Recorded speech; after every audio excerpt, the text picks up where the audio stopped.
Good morning, YouTube. Thank you for joining us for another episode of the Coffee, Card Games, and Chill podcast. Because I don't do this enough to actually remember my own podcast. Yeah! I am joined today by... Graham here. Thank you for joining me again, Graham. And so soon, too. Of course, yeah. No worries.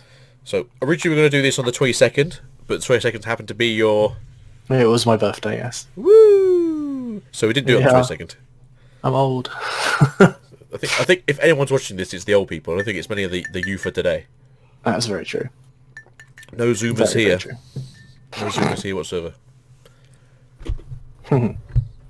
So, unfortunately, due to circumstances beyond my control, this has been recorded on the 26th. This part isn't. This is my control. The next part is. So, the UK has had some really awkward distribution issues with Pokemon's latest set. Because apparently it's all come from America.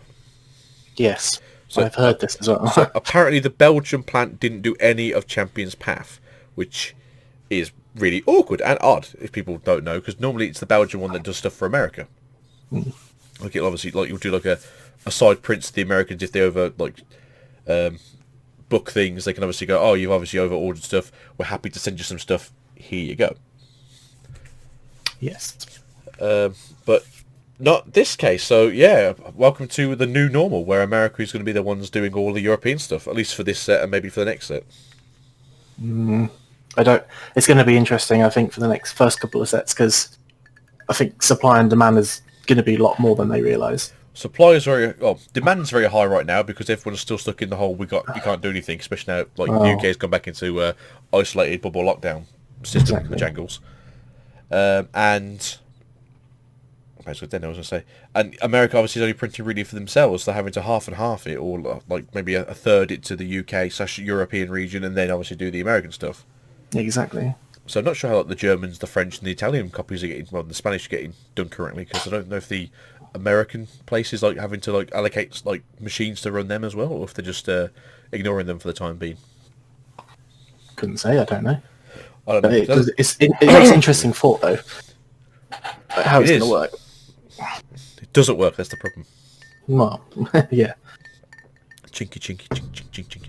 Oh, piece of ice on a hot day into a cold day into a colder night. It's refreshing, to say the least. So you got the chance to open some Champions Path as of now.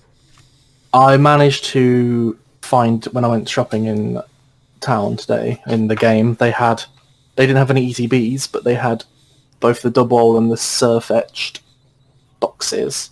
So you said the game, as in game? The shop game. The shop game, as in Peterborough. In Peterborough, in Serpentine Green. They had both the collection boxes, and they had one of each of the gym leaders as well. Ooh. I'm pretty sure. They had quite a lot. They had everything except the ETB, basically. I'm pretty sure everyone has everything but the ETB right now. So you got the ETB, yeah. But they have the ETBs yesterday. They said they had them yesterday. Oh, okay. And so they did have them, and they also had Hidden Fates tins as well. It's really weird because a lot of people the Hidden Fate. I think it's because the biggest issue with the Hidden Fate tins currently is people are trying to sell them for abundant prices. Yeah, it's these are the first or second print run ones. No, they're the brand new ones. Yeah, I'm not going to pay £40 a tin for the brand new ones that no one wants to pick up because everyone thinks they're contagious from coronavirus. Yes. So just for the few people listening, there is literally no difference between set 1, 2, and 3. There's no date change. There's no colour gradient change. Everything is the same. Quality might be a bit worse though, because I've seen some half and half cards coming out of the new stuff. There has been some dodgy ones, you're right. So, I don't know if you saw the shiny Charizard that was literally cut to the tail. And then just had a big thick, one side. Oh, yes, I saw that. I don't know if you saw the... this is Champions Path. I don't know if you've seen the hyper rare Charizard that's been cut basically down the middle. No. So it looks when it's gone through the cutting press, it's shifted over slightly. So it's cut through roughly where the base of his tail is. So so the right side of the card is all Charizard's body and head. Then in the centre it's the borders, and then on the other side it's the tail. So it's just everything's just shifted over one. That's a misprint and a half. That means there's also going to be more like that out there. It should be. Okay. Unless they If they found get through quality control, but if that one's managed to get through, you never know. Yeah, that's the thing though. Like things will get through quality control and go, oh, there's like at least a sheet of these out there. But it could literally just be the one pack. It's like, well, we caught the rest of them, but we don't know where that one's gone. Wait, it's gone already. It's on the lorry to UK. So yeah, it's gone. It's on its way. It's on the way to some poor kid's birthday party. Daddy, what's this? This was a Charizard, son. But I imagine it will sell though because of it being so unique. Oh yeah, it's like such a miscut that you can't just turn around and go like, oh, it's just that is a miscut and a half. Like you can't just turn around and go like, I see you fused two cards together there. Like yeah, I destroyed 2 Charizard cards. Are you okay? Yeah, like $2,000 worth of cards. Yeah, those prices. I love the fact they're already going for like 6.5 already. It's like they're ridiculous. not that rare. They're not No, super they're not. common, but they're not that rare. They're not the Japanese promos that literally have 001 to 600 on them. Mm-hmm. You know, they are rare because you have to physically be good at the game to win them. They're the cool cards, the really rare ones. Yeah. So the shini's nice, even though he's got like a long giraffe neck. Yeah. So Yeah. what made you scratch the itch? No, go on, sorry. So Karen. I'm not too sure on the way that the Charizard looks in that card. Like you call it the long neck one, but to me that's not what Charizard looks like. No, but he's got like it technically is what it looks like, but it's just got like a really weird long neck in that picture where he's like slightly you know what I mean? neck. Yeah, he looks a bit odd. He doesn't look himself. He looks misshapen. A bit like a giraffe. Yeah, just stretch your neck a bit more, Charizard. Just fill up the card a bit more. Kind of too much empty space now. But it's the exact same version as the promo one. It's just obviously the hyper rare. Well, the additional secret shiny rare for the set that makes no sense other than sell cards. Yes, there's no other way of putting it. That's literally what it is. So you watched the last podcast that no one but myself was part of, and the wife that you can kind of hear in the background giggling to herself. Yeah, every now and again, yeah. Just giggles. So what made you turn around and go, you know what, I'm going to scratch the itch, I'm going to go grab some of this? Because last time I spoke to you, you said, I've cancelled my pre-orders, I'm not interested anymore. I have cancelled my pre-orders, and I've not... I may pick up the odd one just for, like, the collector in me, you know, the completionist. So is this like a seal collection, or is this a open it and see if I can pull like more stuff collection? Maybe a little bit of both, simply because we all know the value of it is just going to skyrocket because of what people are like. So just for clarification, me and Mr. Swiftly, we are buying 3 ETBs. We technically brought one from Griffin Games. Link will be somewhere, as always. I don't think there's any left though, unless you want to go to his stores. If you're in the Birmingham area, you go down there, you get yourself one now. Still for £45. So they are, reasonably priced. And we bought 2 off another chap from Facebook. Now, the 2 that we got spare, one is for Vincent's Seal collection for his 18th birthday, so you can either crack it open when he's 18 and waste probably £1,000 at that point. And the second one's technically sealed for us, because I do have a small seal collection. So that'll be put away for a rainy day where my legs get broken, I need a wheelchair or something like that, and I have to figure out how to pay for it. This is Also, nice the Charizard ETB. It's like, well, if you look at the price already, in America they're going for already $100 because, like, they were shorted, their own suppliers sorted them. Over here they're going for like 80 already. It's like, it's not, like, the set is trash. Like, you literally just want to pick the Charizard. In all fairness, if you can pick it up for £45, it's the cheapest way of picking up the packs. Mm-hmm. Because if you look at the pin collections, for £45, that's 3 pin collections, that's 9 packs, I believe. Yeah, that's right. So for the same price, technically, you buy the ETB, you get a Charizard promo, you get an extra pack, you get sleeves and a dice. You just miss out on the pins and the promos from those 3 sets. Yeah. Well, so it's not the end of the world. no, but price-wise per pack, it's like the best way to get packs is through the ETBs. Yeah, true. So I can see why people went like, oh yeah, I brought 30 ETBs. It's like, well, why? It's like, technically the cheapest way of doing it, and it's like, yeah, they're not wrong. I saw someone post on one of the many groups I'm on Facebook about how he bought X amount of ETBs and didn't pull any Charizards or anything of It- note. And I just sat there sniggering to myself, like, well, you've just burnt all that money. I saw somebody just, I don't know if it's the same guy, but someone was like, I think he bought like £1,200 worth of ETBs when they were like 20, when they were like 44.99 each. So like he didn't pay like maximum price. So he must have brought like, what was that? Quick maths, like 300 ETBs. Yeah, 300. Yeah, or 30, 33. 30. 30, yeah, 30, not 300, bloody, that's like 12 grand. Yeah, so he brought like 30 ETBs. You're thinking, okay, that's like 300 packs of cards, that's obviously a good number. Yeah, he didn't pull anything good. He pulled like a load of like Ivysaurs and that was it. Uh-huh. What was it? He, out of all his packs, he's pulled something like 10 Venusaurs. Well, he pulled basically everything else besides like one of the hyper rare trainers, didn't pull a Charizard, didn't pull a Shiny Charizard, and didn't pull a gold. And it's like, how do you feel? Because I bet you could have brought everything you wanted for that 12 grand, £1,200. Exactly, you could have just bought the set.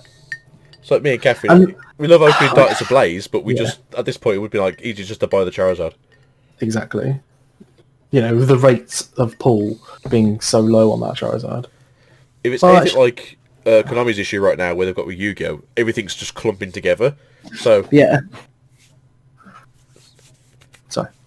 Go. That was literally my point. I was going to say, yeah, that like there's all these they've sent all these sets out, and like people like the YouTubers, and they're all pulling these Charizards, and I think everyone's like, oh, I'm going to spend loads of money and get all these ETBs. Whereas, in truth, have they just sent them all out in the first wave? Probably. Well, here's the other thing. Obviously, everyone's going crazy right now for the ETBs and the first pin sets. We've still got quite a few more Champion Path things to come out, guys. Like, everyone's literally throwing their money and cards and houses at these like first wave of things. But you got to think, we got, I think it's 3 weeks. So I think they've changed it. So it's not in 2 weeks. In 3 weeks, you've got like another set of pins coming out. And then Hatterene and something like that. At the end of October, when it's mine and Mrs. Fisley's anniversary, Marnie comes out. So Marnie and the Marnie Primo collection come out. Yeah. Then we have some stuff that comes out on November 13th, which is also when Vivid Voltage comes out, as well as all the extras premium ultra ETBs come out for Zamazenta and Zacian. Yeah, they look cool. They do look good. They look... It's not even an ETB, it's technically like a storage box. It looks really cool. Like, if you haven't seen it, guys, go just type in, like, Ultra Collection, Vivid Voltage, ETB. It's hard to describe. The best way to describe it, it looks a bit like I guess like a jewellery case for cards. Yeah, it reminds me a little bit of that. It. They did that red Trainer Elite box, didn't they? It's similar to that. It's the best thing they've done for the TCG for a long time, in terms of like something different.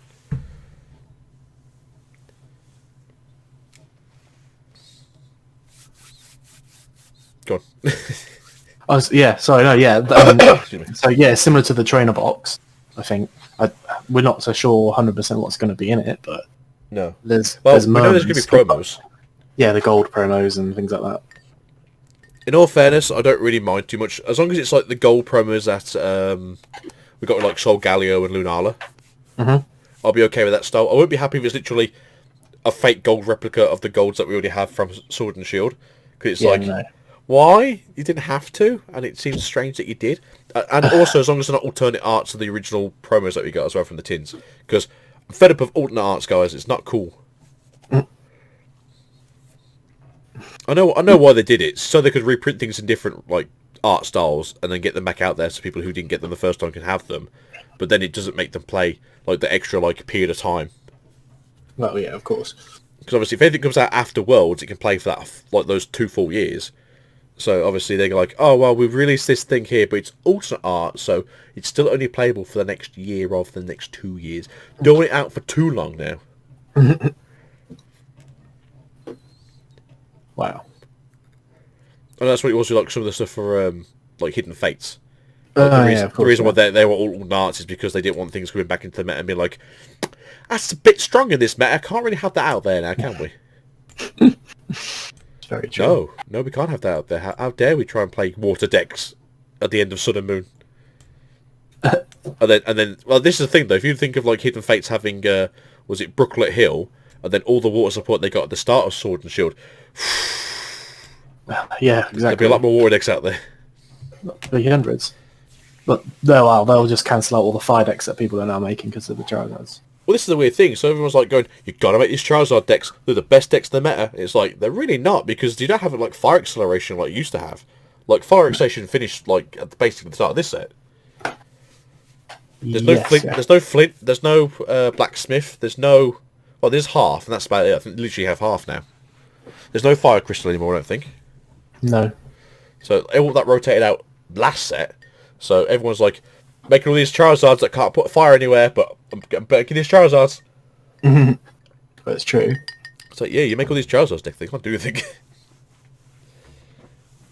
So going back to Champions Path then, Woo, the one trash. thing... Agreed, there's 80 cards that can just go straight in the bin, but... This is it, like, I 100% agree that the set is trash. Like, Pokemon International Company, don't think we're idiots. Yes, we know you put Charizards in there, which then makes us look like 4-year-olds because we're like, gotta have them. Mm-hmm. But like the rest of the set is just utter trash. Like, don't tell me you didn't give poor old Kaboo a hyper rare in the last set because you're gonna put him in this set as something to fish for. Exactly. And the Piers hyper rare, like, why have they cut that one out? Why couldn't that have been in the previous set? I'd have really loved it, and it sounds like stupid now, if they took those two out and they give us like a gold Marnie and a gold like boss's orders. Yeah, that would have been cool. And gold boss's orders. Because you can't argue that one. Because at the end of the day, it's like, well, we didn't plan to give them golds, but because they're so popular and obviously because they're so good, we thought you guys actually might like the higher rarity. It's like, yeah, that's fantastic. Do that. That's cool. Don't just give us these poor people that deserve to be here. So, yeah, just whoever you want to give us. Yeah. Give us what we need. Yeah. So I joke say like, oh, that hyper rare is going to be like worth £10 when it comes out. I've already seen it for going like £7. Really? Yeah, it's like, that's how awful this card is in hyper rare. So does that just diminish the full art, which was already like a £4 card? So wow, yeah. That's, I'm not saying it saddens me, but it's just like, oh, come on, guys, like, you didn't have to like do us like that. 11, 12, 13, 14, 15, 16. So what is it? There's like, is it 8 hyper rares and then like the 2 secret rares, or? So there's 80 cards in the list. 36 of them are rare or more. 36. That's a lot. It is. It's a hollow set technically. True. There's 1, 2, 3, 4, 5. There's 6. No, 5 rainbows and 2 hypers. Or secrets, I guess. 5 rainbows and 2 secrets. 5 full arts. It's Kaboo, Piers, Charizard. Is it Dreadnought VMAX and God of War VMAX? Are they hypers? Yeah, and Charizard VMAX. Yeah.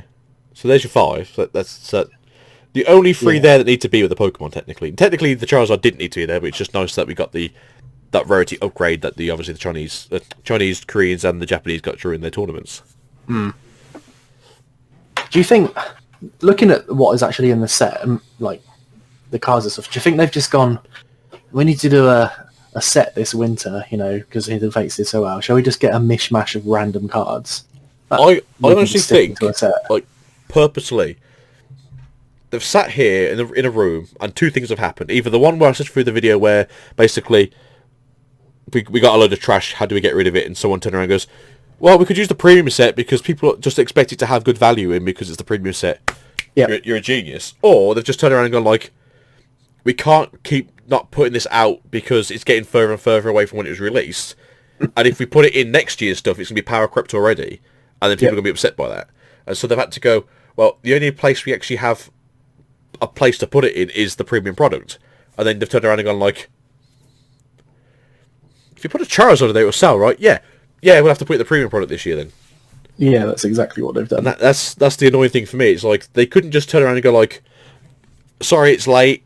We're actually going to do what we did in Japan and actually give you this like really cool like 5-deck like gotcha mechanic deck thing, which I think was really cool. Like, I don't know if you've actually seen it actually. Like, I don't know if you watched like Ulysses Leaf when he had one. Yes, I have seen that. Yeah. Yeah, just drop the marble. Oh, I guess I'm playing with Stonejourner. Yeah, that was cool. So it's not a like for like in all terms, as much as I said it is like it's just a reprinting of that box. It's not a like for like, but there are certain cards in there, like the World Lord is from that set, I believe. Dreadnought is new. He was in a different side set that came out recently. Same with Al-Creamy. And I think God of War as well. They're from Infinity Zone, aren't they? They're from Infinity Zone, which is like the side set for Darkness Ablaze, isn't it? Yes. Yeah, well, like set 2.5. So that's what they've done. They basically put like Infinity Zone and then the like cards that we haven't received already from like their other products are going in this. So, yeah. It's not a terrible set in all fairness, but it doesn't really add anything to the meta. So, No. Dreadnought V is a cool card, but he doesn't do anything. God of War VMAX is actually not terrible in terms of meta play. Because if you heal it, it does more damage. Or like, no, sorry, God of War does more damage if you heal it. And it heals suspiciously same amount of suspicious food. True, but the Casola is quite a good card as well. The Casola V. So his ability... I'll read it to you as it is in my hand. Go on. As long as this Pokemon is in the active spot, whenever your opponent touches an energy card from their hand to one of their Pokemon, put 3 damage counters on that Pokemon. That's actually not bad. Is that a Psychic type as well? It's a Psychic type, yes. Oh, I can see that being really disgusting in the that Gengar deck. Oh yeah, definitely. Like, so I might have to take it back. It's not full trash. There's some there's some diamonds in the rough in there, but I can see that being good. Yeah, you pair that with like the what was it? Is Trevenant and Dusknoir for ripping cards at your hand. Well, I've got that one energy card I can put on that. Oh, not anymore. That thing's dead now. So yeah. And then I think Gengar can move life counters around. Yes, it can. Yeah. So there you go. What happened? What happened? I put one energy on my Pokemon, they all died. Yeah. So, how did that happen? Well, I'm not going to tell you because you're going to do it to me again. So,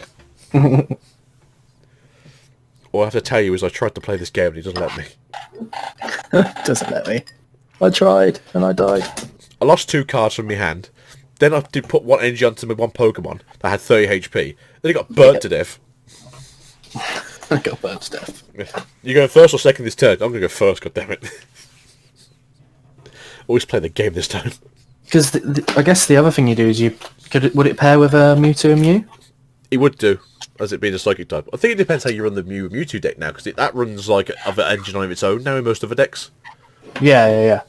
So that's the kind of the good thing about Mew and Mewtwo is they do run their own like engine in other decks, which I think is really cool.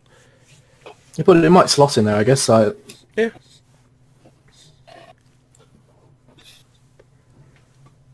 See, the thing is, Casola's like attack as well. It's just cost 2 energy. Put 3 damage counters on your opponent's bench Pokemon in any way you like. So, you know, you use the ability. They play an energy. Your ability puts 3 damage counters on it.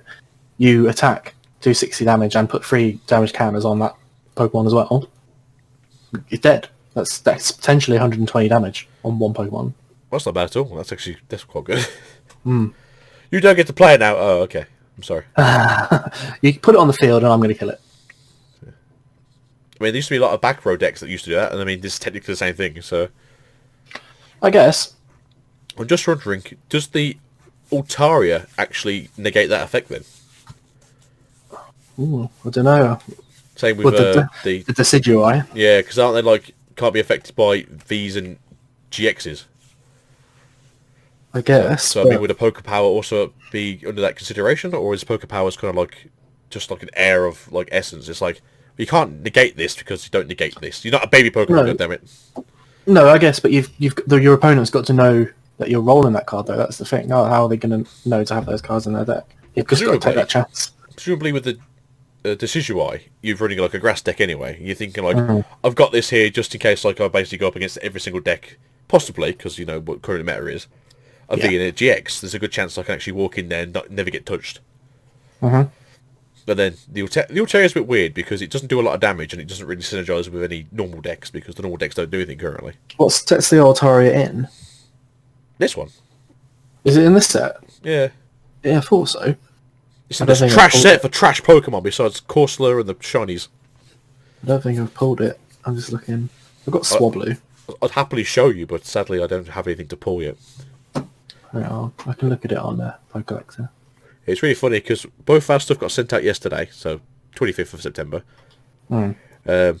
One went with parcels to go, which is fine, Right. because that's what we normally get from Eddie Griffin. Yeah. Received a message today when I was on second break at like 4:30. Oh, it's just been received by Hermes. And I was like, oh, I guess I won't be seeing that again then. See, the Altaria says it's prevent all damage done by attacks. Ah, there you go. So Not by Pokey abilities. Power should work. Yes. Poor Altaria. You tried your bestest, but you got burnt out by a ghost coral. So have you seen some of the weird stuff the Australians and French are getting? No. So I think it's Australia are getting this weird like baby box. So you know we had the 3 babies in Cosmic Eclipse. Yes. They're getting like an alternate art version of that card in a collector's box. I believe it is only in Australia currently. Okay, interesting. And it's a nice alternate art. That's the only thing I can actually say. But I think it comes with like the Vivid Voltage stuff. Is it the same alternate art from Tag Team? The Japanese. I don't think so. I think it's its own artwork. But it is like an alternative.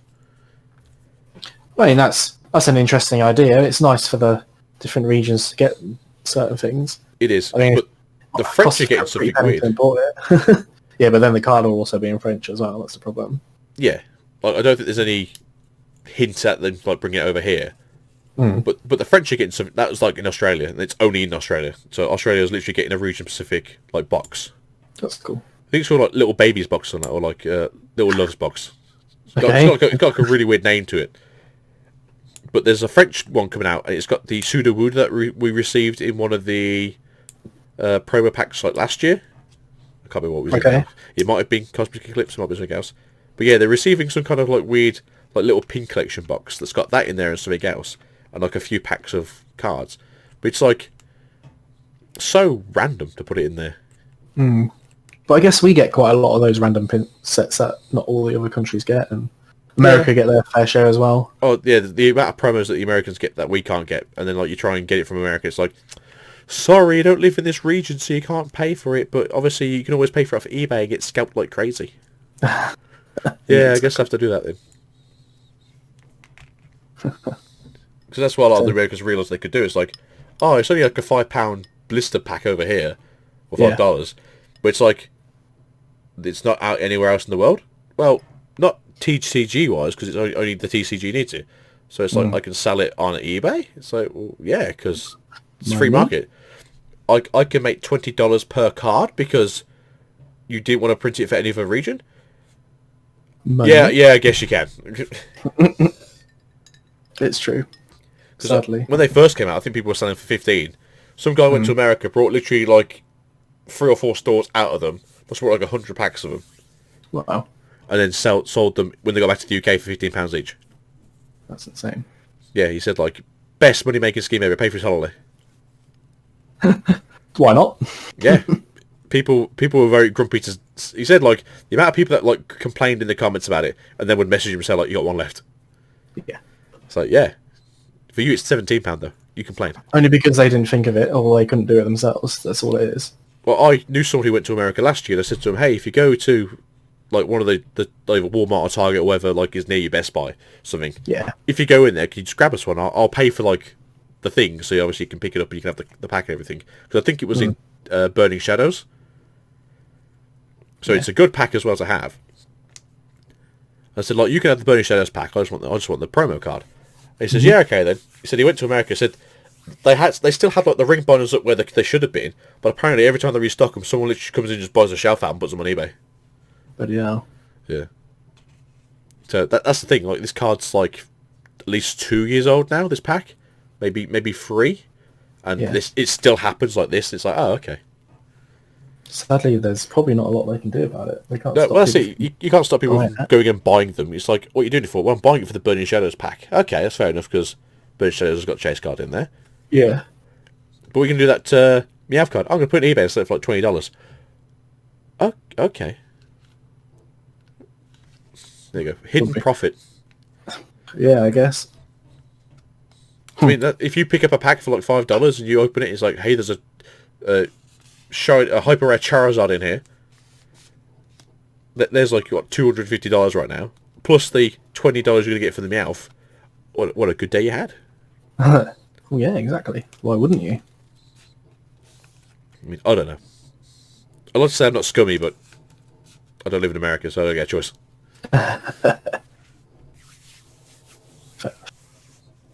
So I don't think there's ever been a UK... Well, there is technically, isn't there? There's that weird like FIFA stuff we've just got now. But I mean, they're so awful looking. I don't think anyone's going to want to collect them. I've got one. I've got the Eevee. So you got the Eevee. I've tried to get Mrs. Swiftly to get the kids' school nominated so we can get our own like little Pokemon pack, but she's like, I don't know how to do it, and I don't think they'll accept it because the school doesn't actually have a football club. I was like, I don't think it matters. I think you just have to nominate the school. Yeah. So, well, yeah, I got the Eevee for free when I bought my double today. If you spend over £15, you can get it free from game. Yeah, and then I got a big Toxtricity and Eternatus that I had laying around as well that they just gave me. Yeah, I find it really strange. It's like you have to spend it. And you have to choose your promo if they've got it. But apparently everyone just says no. They just throw them all at you. It's like, look, they overprinted like 1,000 of these times 1,000. Just take them. Yeah, exactly. We can't get rid of. No one buys Pokemon from game because it's slightly overpriced. It's like, yeah.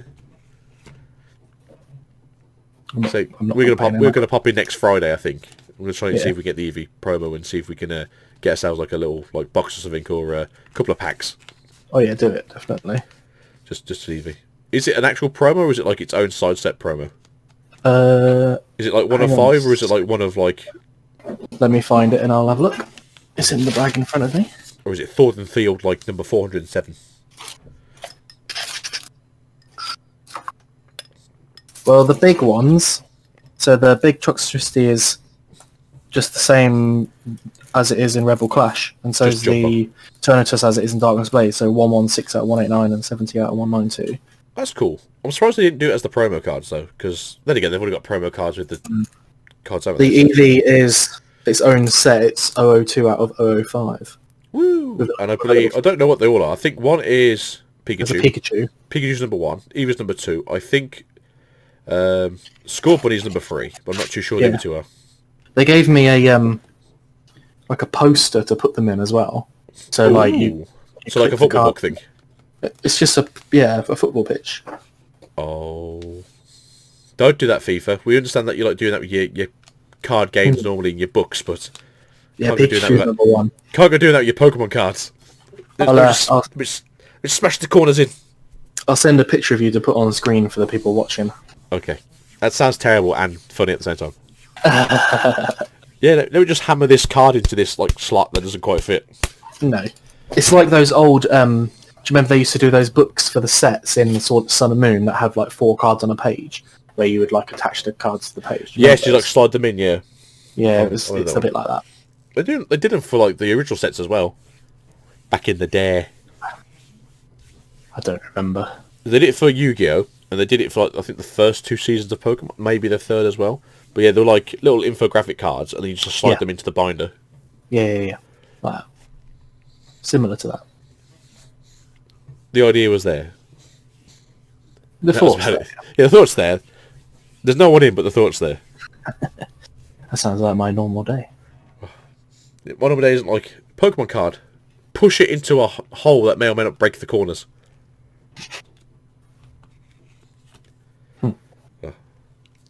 So just to sort of say, I will be opening one of everything what I can get my hands on anyway of Champion's Path, just because the completionist in me / the opener in me wants to obviously just open everything.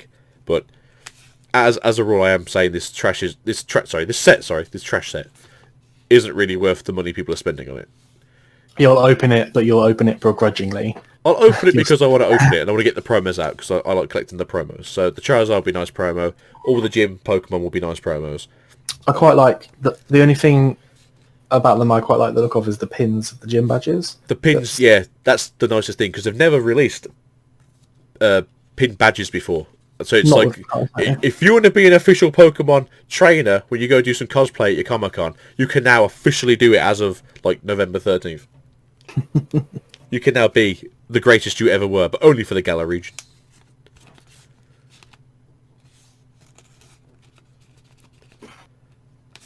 I mean, I'm happy for that.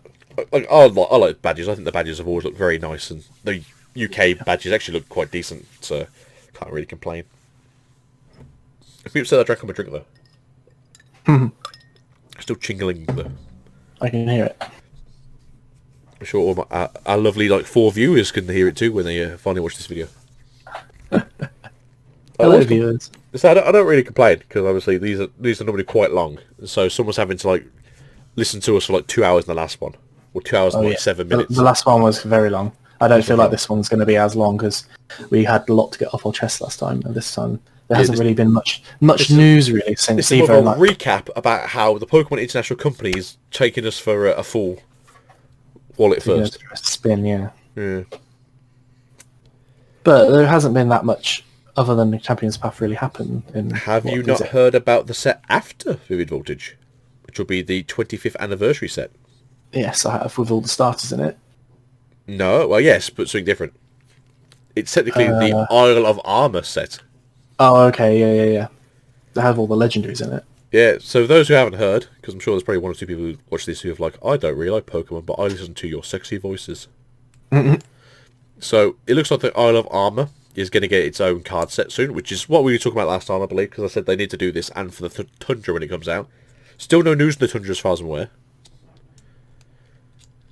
Pokemon had Nintendo had a little announcement today, but they showed off Hyrule Warriors and a little bit more gameplay of Monster Hunter Rise, which is perfect for me. I love Rise. I love Monster Hunter stuff. So yeah, every second I get to watch more of that, I'm happy because it just makes me feel great to get the Monster Hunter game back on the Switch or back on a handheld, so I can I wouldn't say take it to work with me because I don't really trust work not smashing my locker in and taking a 500 what was it now £300 system at my locker, even with the 1 hour battery life that the old Switch has.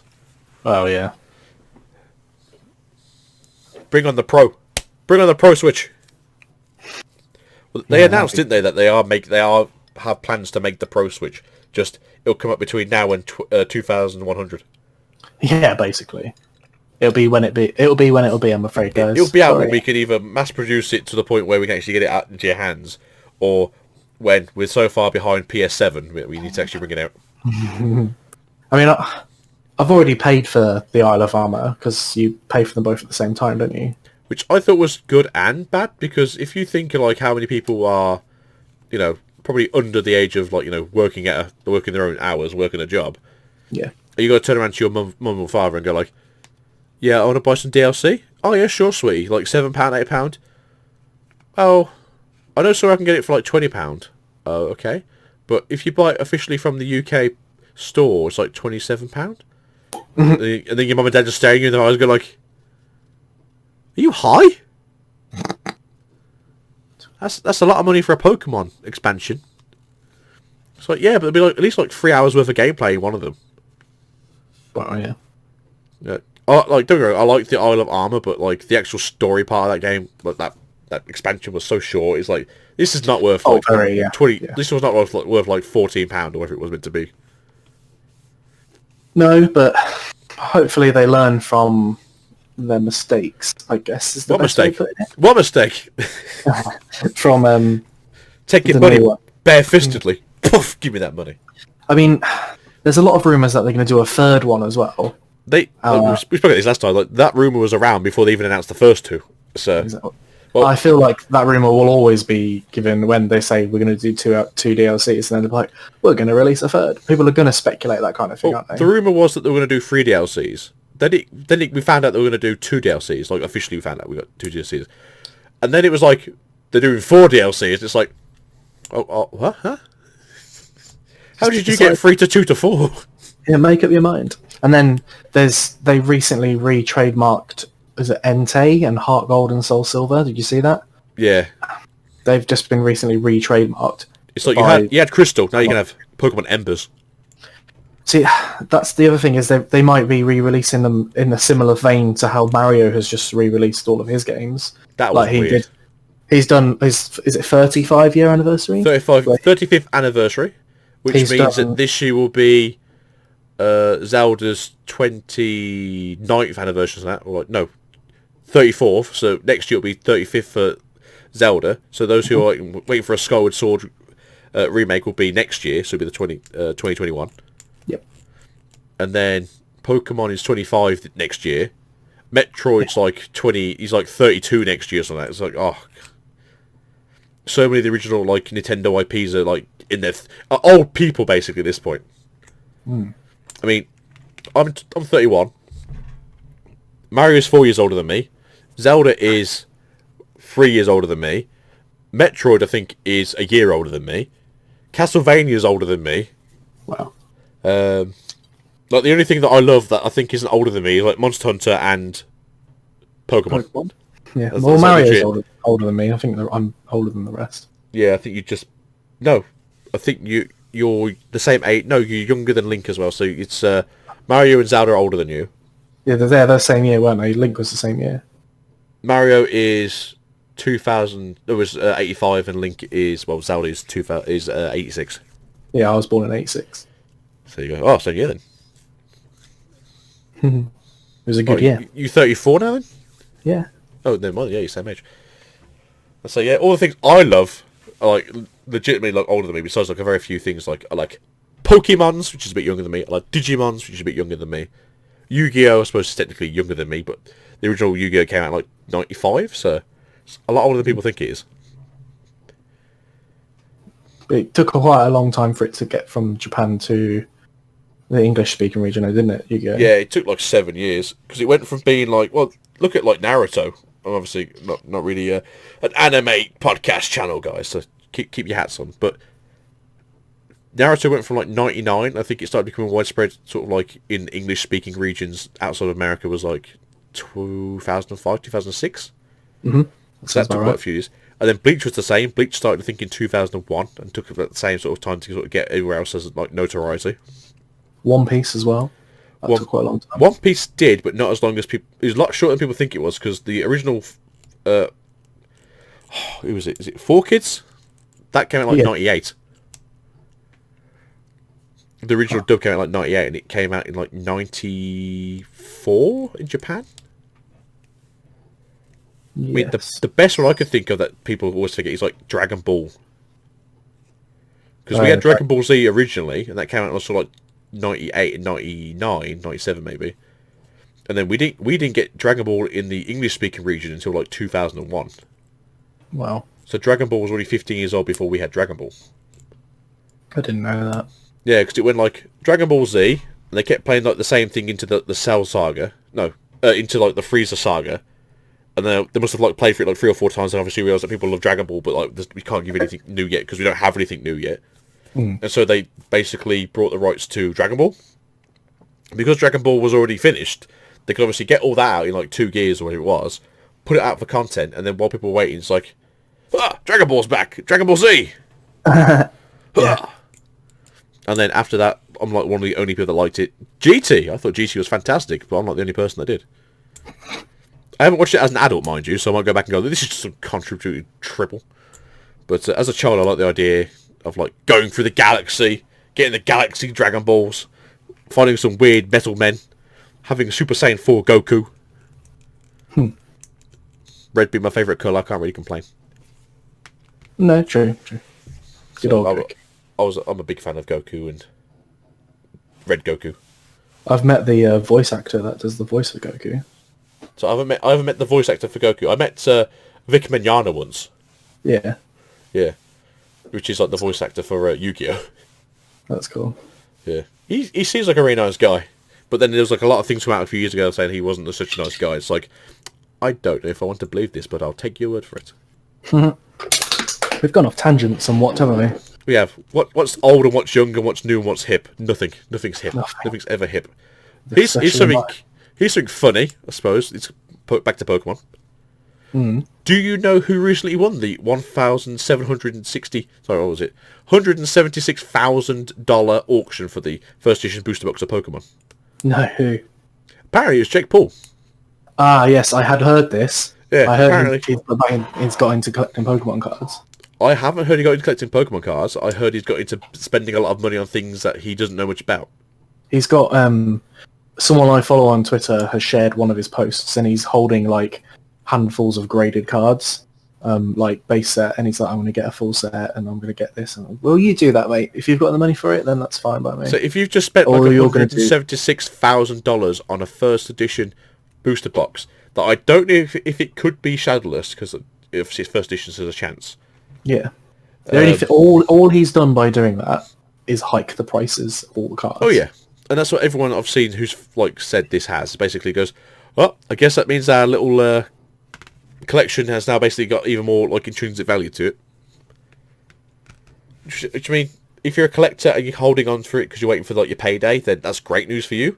But then for like everyone else who's actually trying to get into the game, for lack of a better reason or phrase, has now got an even bigger paywall to get over just so they can actually enjoy something.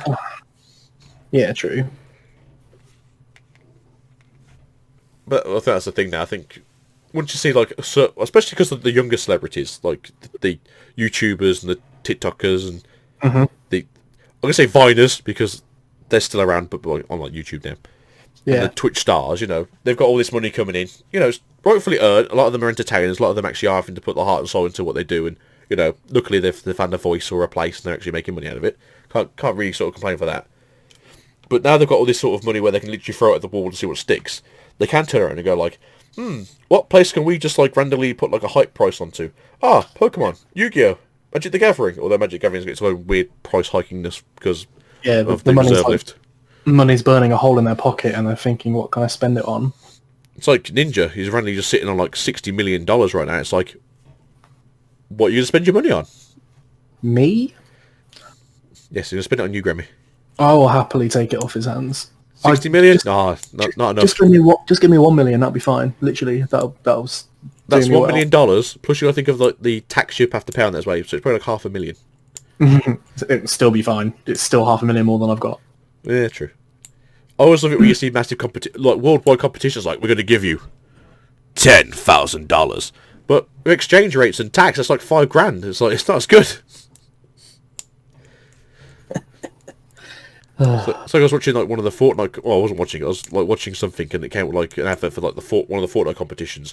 It's like if you like place in like top 4 brackets, like you get like $10,000. I was like, that's good for those people who play Fortnite. Obviously, relatively competitively good. Yeah. And then you realise it's $10,000. It's like not as good now. I'm more interested in who's funding this. You know, like Epic are, I guess. Like, that's the thing, because they make so much money off of, like, V-Bucks and stuff, like... Well, they used to. I don't know what's They still going do, on apparently. They still make a ridiculous amount of money. They make more now because it's not an Apple, because Apple's not having to pay Apple tax. Yeah, but they lost a lot of players, didn't they? What's a lot? That's the thing. Like, when you've only got, like, average of, like, 52 million different players per week, what's a lot? I guess. So, don't get me wrong, there's probably, like, a good percentage of that are, like, freebie players who literally just play the game because their friends play it and have no interest in putting any money into the game, which is perfectly fine. It's like me. I play it because my son plays it. I will never play Fortnite. Even if Vincent keeps continually downloading it onto the PS4, I will never play Fortnite. Every time I delete it off the PS4, he'll like do it when I'm at work and I'll come home, it's like, who downloaded Fortnite again? Me, Daddy! Vincent, you're 3.5 years old, you ain't playing Fortnite. I mean, he doesn't even know what Fortnite is, it's just like the first thing that comes up and he just presses it to download it, so... Yeah. So, if it was like Blippi's Adventure into like Wonderland, yeah, definitely know what that is. But or like Paw Patrol games. You saw the new Paw Patrol game that comes out in like November, and he's like, "Daddy, I want it." It's like, maybe. It's 3+ and you are nearly 4, so I guess that's like okay, right? Who are you trying to justify it to, you or him? I suppose I'm trying to justify having to buy it. Yeah. But it's like, I'm quite interested in Vincent playing video games anyway, because when he was like 1.5 years old, he was playing Monster Hunter Stories. Like, he's actually doing like he actually was walking through the game and like doing the battles and stuff. So it's like, hey, you're obviously interested in video games, and then he's never like bothered since. So I was like, oh, okay. I guess it was like a random stint. Like, how'd you go? And that was it. Done. No, he's more interested in cars and like colours and stuff still. So I'll leave him to it. He's happy. I can't complain.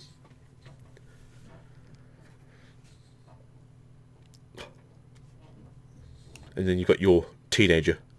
My teenager, yeah. Teenager. Loves his games. I mean, I love my games. Just don't have enough time anymore.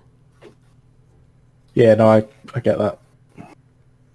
So it's like you come home after work. This is not like an old man speech now. It's like you come home after work. It's like I'm too tired to do it like on my days, my hours after work.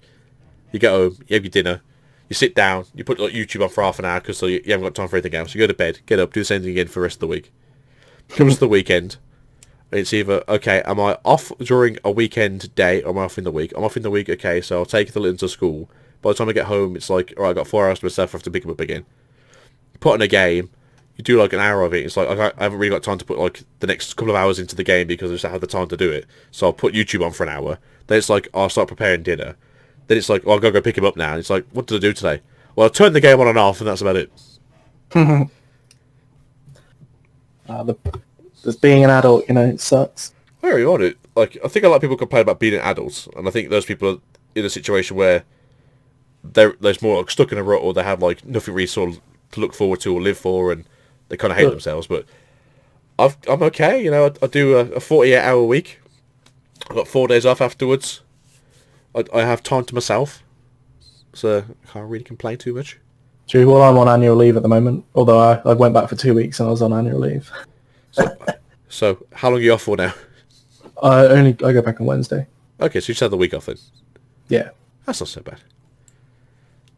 How many days left you got for the year, though? I'm not 100% sure because of the way I was supposed to be on holiday, but when I was furloughed, and I don't know how it's going to work, like what they owe me, and that's a very long, drawn-out process. So try and sort that out and get it back. So I'm not sure how they do it through your company. I'm not sure if we're allowed to mention such big names in this small little podcast. But our company, they've basically turned around and said, like, if you wanted... Like, they turned around to everyone and said, we're going to give you, like, full pay. So don't worry about that. No one's getting, like, half pay or, like, 80%. Yeah. But you could also take holidays. But it made no sense taking holidays because they were already paying you for the time off. So it's like, well, I'll just keep my holiday days then. Oh, yeah, exactly. Use them later date. Yeah, so that's what Catherine's done. She's like, well, I was meant to have, like, 4 days off here and, like, 4 days off there, but I'm furloughed currently, so... Yeah. Yeah. So she's got, like... I think she's got 12 days. So if they ask us to go back at, like, in October, as they can now, or whatever the government scheme is now, is it like January now? I can't remember. No, it's like you have to work at least a third of your hours in order to, and they'll pay another third of it. Okay, well, there you go. So that's something. So if she turns around and says, like, yeah, we want you to obviously come back to work, we need you to do half an hour, like half a day, just to cover sort of yourself and your wages. Yeah. Because they might go say, like, look, if you do like 6 hours, the government's going to pay for like 4 of those hours, so we'll throw in the extra hours on it. But then she's got 12 days left, so it's like, yeah, sure, I'll just do like 2 days a week for the next some amount of time, and then I'll just have all of Christmas off. Oh, she knows. Life that some people lead, right? But have you seen that like weird rumour that's going around saying like, as of next year, we're going to be paying like 9% tax? Yeah, that's ridiculous. That won't happen. It's like, yeah, they can't make people who actually earn money pay like 40% tax. You really think they can make the poor people pay 9% tax? Good luck with that one. I mean, I expect they'll up tax ever so slightly. I mean, I love the fact that when we were into recession, they decided to put tax up to 20% of net, and they've never dropped that down. Yeah. It's like, yay, making people pay more money during a recession. That makes no sense.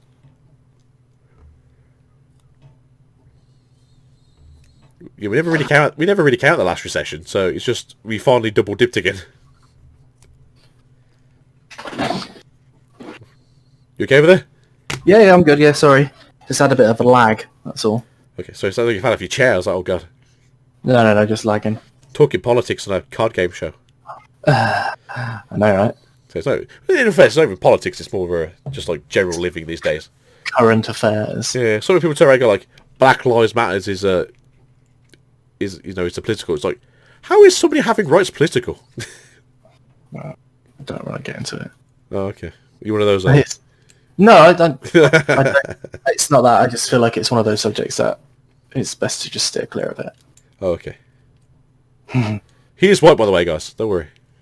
No, it's like I agree. Like, obviously, like during this, like a card game discussion or like a fandom discussion of things we love, don't have to bring everything in from the outside world inwards. But I always like to sort of say, like, if people are in a situation where they have to protest about it, it's got to be pretty bad. Of course, yeah. Especially if you're going to protest during a pandemic. Well, there was a protest today in London, wasn't there, for Oh, was there? anti-maskers and those kind of people. And the police had to break it up because they weren't following social distance. I mean, they were anti-maskers, so it makes sense, I guess. It's just ironic. I mean, anti-maskers are also the people that don't believe that the virus is real, so it's like, yeah, I just wish you could get it and you just wouldn't live anymore, so then you can stop bothering the rest of us. As horrible as that sounds, it's like, if you don't want to, like, play by the game or the rules, and you want to do your own thing, yeah, it's fine, but just leave everyone else do it, please. Yeah, exactly. Just let us get on with our lives, and hopefully we make it another couple of years. And if you all go in that corner over there and breathe on each other, that's perfectly fine for us.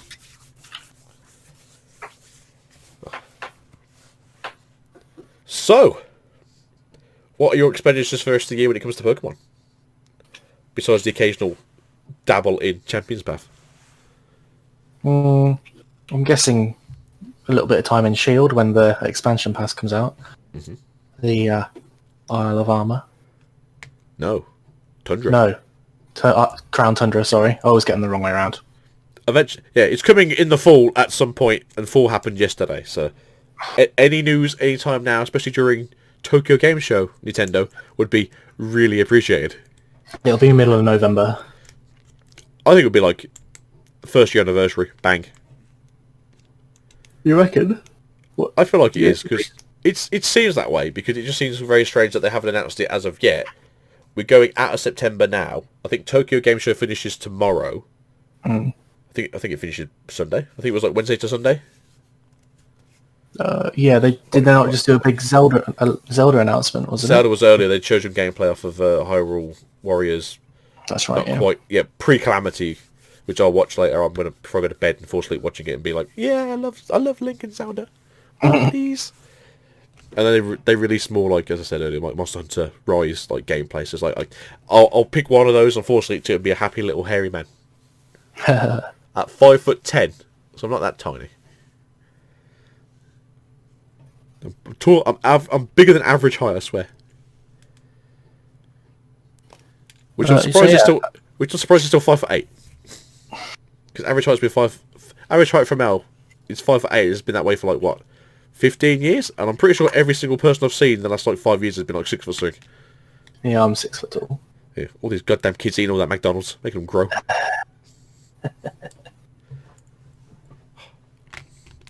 Damn cow chemicals. So I don't know if you care about it.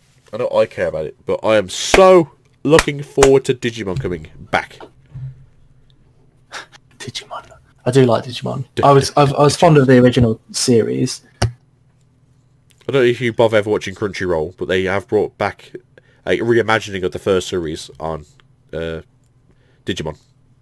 No, I don't watch Crunchyroll, but if you're bored and you fancy reading pictures, you can always put Crunchyroll and have a look. It's actually quite good. I actually like how they've updated it to make it a bit faster. And it kind of explains more of what's going on in the digital world as opposed to like what we got in the original series back in the day. That's cool. Where the kids randomly just decide to turn up to a hotel and the hotel explodes.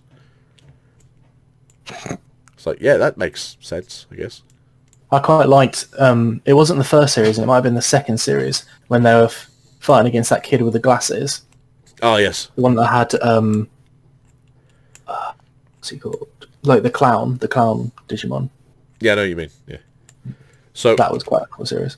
I'm a massive fan of bridge series, especially some of the older ones. And there's a guy called Purple Eye WTF. And he recently did like a really weird, like a bridge version of that series of Digimon. And it was just so strange and crazy. I'll send you a link to it. I'll probably put a link in the bottom. But I think it's really funny. And it's just like, why couldn't we have something this stupid? Like, actual, like, children's TV shows. We possibly less swearing, though. But it was very good. I think my favourite series of Digimon is Tamers, the third one. Get the fused together. So I guess early next year, Japan are getting their first Well, not their first, but they're getting the set that's got Kubfu and Urshifu in it, aren't they?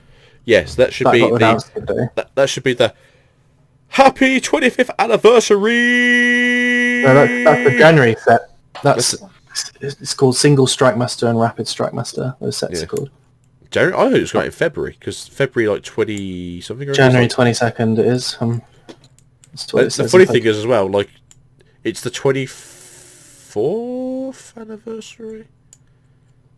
Yeah, 24th anniversary of like Final Fantasy 7 as well comes out on like February 28th. Yeah. So it's like a really busy month if you're like, really into like certain like old school stuff. Well, the next Japanese set's on the 20th of November. Which is Shiny Star V. Woo. That'll be interesting. That could be another tag team kind of set. I wouldn't be surprised if we see that like Shiny in the name. Yeah. Yeah, I wouldn't be surprised if that's gonna be our premium set of next year, because there's like the one they normally get like later in the year is the one that we normally get like the following year as our premium set. I've noticed, but we just didn't receive the Goldie cards. We didn't get the Golden Reshazard. We didn't get the Golden Mewtwo and Mew. Didn't get the other Goldie cards. They were the cards I wanted. If they were in Champions Path, it would have completely turned it 180, in my opinion of it. Oh yeah, if you turned around and said like there's 5 hyper rares, but there's like 13 golds, it's like, yeah, I'll hunt for those golds. Exactly. I would have spent a lot of money on it if they told me they were in there. So I don't know if I'd necessarily spend a lot of money, but I definitely would have been like, shall we get like an extra pack or two, or shall we get like an extra pin collection just so we can try? But I think if that's the case, I'd have to obviously make the pull rates a bit higher. Yeah. So it probably would have diminished like their sales expectations. Like instead of printing like 2p cards per printing run, we had to print these 12 pence cards, and it just cuts into our bottom line so heavily. So how much is a pack of cards? Oh, if there's a gold one in there, about 27 cents. Okay. Yeah. And how much do you make per pack? £4. Oh, okay. So there's like a little bit of a difference. Yeah, a little bit. Just a smidge. Well, I'll say that. I don't know what I don't know what Pokemon prices are. Like I could tell you like what Yu-Gi-Oh stuff is. Like if you got like the best deal from your distributor, it's like £7.20 for the season boxes, and they sell for like 11. Yeah.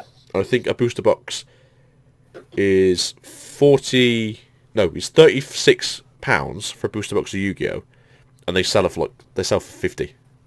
Wow. So there's everyone makes money along the chain. So I don't know necessarily how much you make from a pin collection box. I think Eddie was saying to me it costs him like 9 for a pin collection box, and he's selling them for like 14, which is the recommended price. Yeah. So like if he's actually getting them for 9, he's making £5 profit on it, which is fine. So Nintendo, presumably the distributor sells it at the same price Nintendo sells it at. So if Nintendo sells it for 9, and every pack of cards that costs them like 30p to make, plus all the box and stuff, it probably only costs them like £2 to make everything. So they make a £7 profit per box. Yeah. So people are making money. Not me and you, but people are making money. Kafra keeps saying I need to open up a card shop, just because I keep saying I want to. Do it. I don't have the money to do it. Oh, yeah, I guess. Well, we keep looking at that empty shop down like Weary Lane. Yeah, I know. And I couldn't find like anywhere who's like there's like 3 people that are like renting that space out at the same time, and none of them were actually having like, you couldn't go to their like actual website to search for Born, like you couldn't find it. So after Catherine getting like fed up with me saying I can't find it, about 20 minutes later she actually goes, I finally found it. I was like, okay. It's like 9,500 a year all in for rent. Wow. I was like, okay, so just under 10 grand. That's not terrible. But it's like 200-foot space in there. It sounds quite big. Well, squared. So I was like, all right, if I turn the big window area into like the gaming area, so I could put a couple of tables there, and then I could turn this bit here in the front into like the actual like cash point area, and like probably put like the expensive things behind me, so people just can't instantly steal them without like attacking me first. And then put all the cheap stuff on the wall over there, so if like people steal the sleeves, it's not so terrible, I guess. And there's a back room as well where you can keep your stock. So I mean, there's things to do there. So it's sort of considering currently. Sounds like a good idea. Yeah, maybe one day. if YouTube picks up and I actually start making money out of YouTube, so I can consider doing it as like a side job. It's like, hey guys, we can finally do box breakings, and you can pay for like 10 packs of cards, and we'll send them to you for like, I don't know, retail price, just because we can do it on the channel as content. Like Delirium. Yeah, like Delirium. I like Delirium. I think it's funny. Yeah, Wifey's pretty funny too. Wifey. Wifey's pretty funny. Although she looks like Wendy right now. Like who? Wendy, as in like the fast food chain. Oh, yeah. She dyed her hair red and she actually got it in plaits. It's like, it's Wendy. I'm trying to think who I really watch. I watch Delirium when he ever does stuff for YouTube, because I never get a chance to watch his Twitch, because his Twitch is like on like 1 in the morning normally.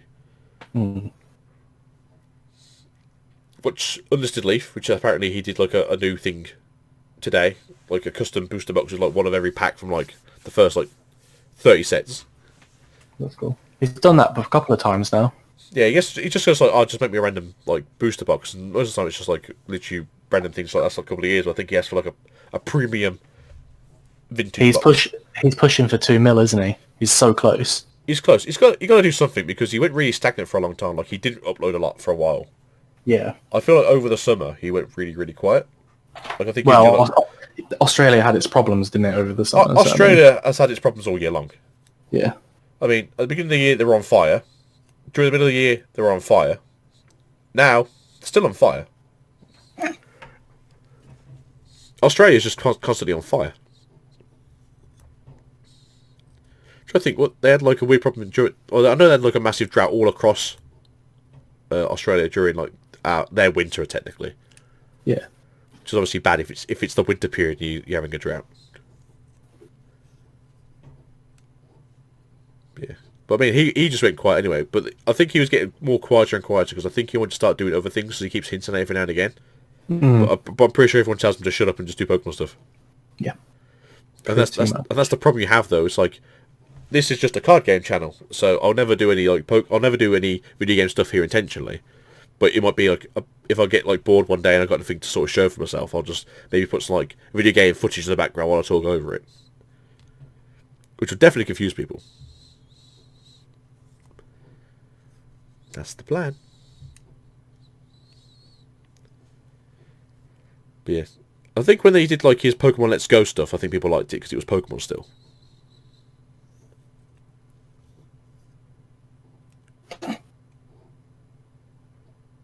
You okay? Yeah. Sorry, I'm lagging. I'm really lagging for some reason. Oh no. You're still playing RuneScape? No. Nothing's on. I've closed it just in case that was having an effect on it, but...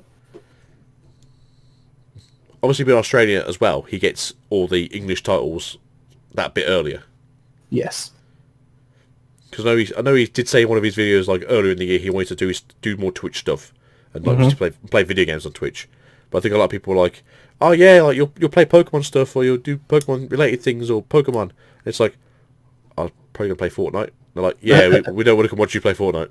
No. No, that's the problem. Once you pinhole yourself into something for so long, and then you try to broad out just to try, everyone's like, this is not what we come here for. No. So there's some people who've got like their main channel's got like 500,000 views, and then they go like, well, I want to try my hand at doing something differently, so you still get content on the main channel, but my other channel's going to be basically my new pride and joy. And their second channel it's got like 20,000 subscribers, because obviously they're the big boys on the original one, but no one ever watches their stuff. It's like it's a Gundam. Don't even know who he is. No. He is I think he got confused himself, because he never used to, but in the last sort of 6 months or so, he turned himself into an avatar. Right. Just so there's more to look at, like when he does his talks. So he's technically classed himself as a VTuber. Right. He says, it's like, I never really considered myself a VTuber before, because the avatar was just here to basically so you could see something. It wasn't really meant to be like the main attraction.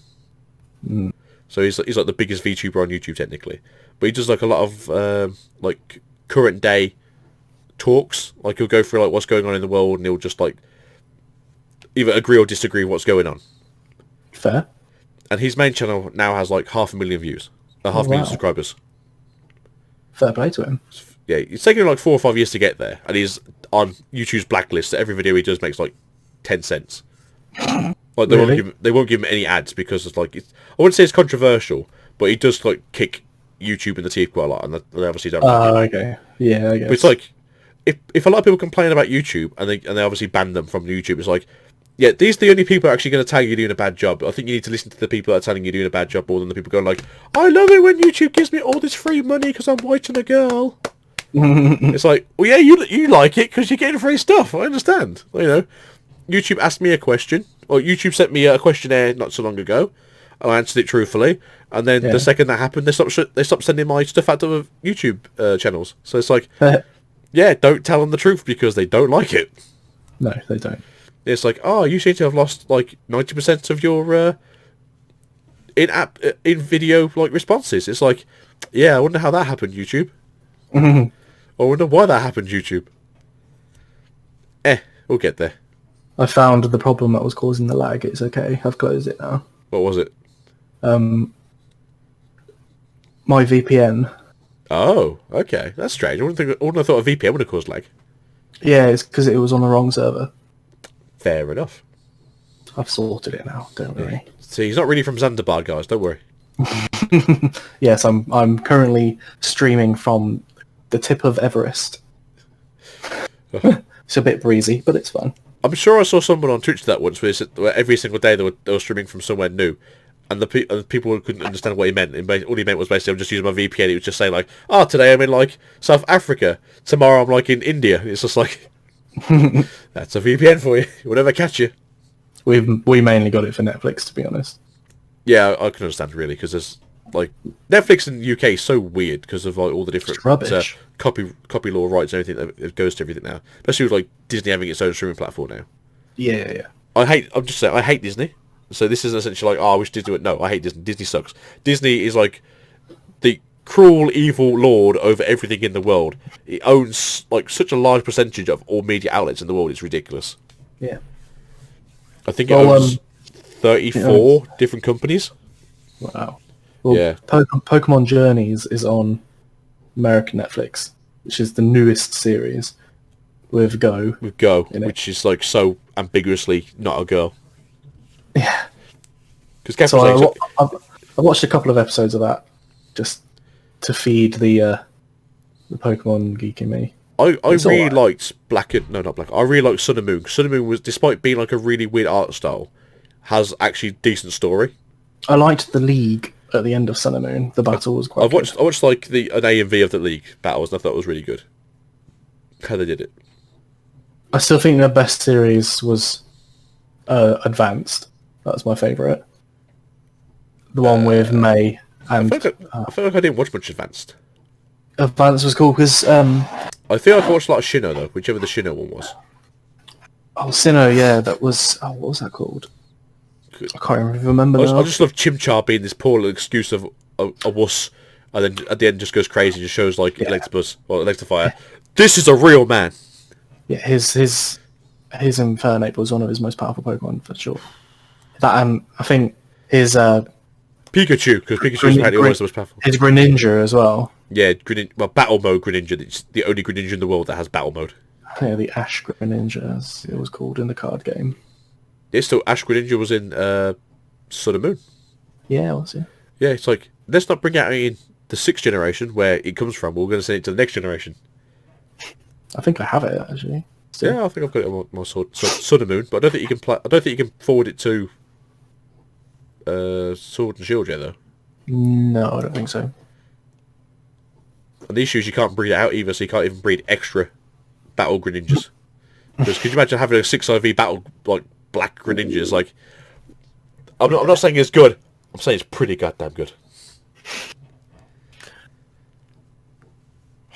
I mean, Greninja in itself is a good Pokemon anyway. Yeah, I think when he first came out competitively, he was like a little bit too good because obviously of his protein.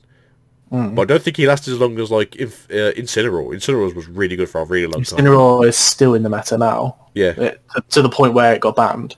Yeah, that just shows you like starters actually sometimes are really good. Well, Rillaboom's in the meta as well. Until he got banned. Until he got banned. That's it. It's like people are like, oh, the best of the three is like Cinderace, because he has basically the same ability as Greninja, and yet he doesn't have a massive like meta impact. Whereas Rillaboom was like, step aside, boys, I'll show you it's done. Yeah, exactly. And then, as we just said, like Incineroar dominated and still dominates today. You know, what's that? 2.5, 3 years after it was originally released. Yeah. Was it 2016? The Vincent was born. Yeah, so 4 years later, still a beast. Decidueye, great typing, but never really did anything. No. And then we don't talk about the water one because there's something to talk about. Ugh. I'm pretty sure Azumarill's better. Anything's better. And then Gen 6 was... We don't talk about the fire one because that was awful. Grass fighting is just a good typing, but it didn't really do much after people realised that you just let it burn its PP out. And then Greninja was good, and then Battle Greninja was good in its own rights. And then I don't remember any of the others being very... Oh, say that. No. Snivy. No.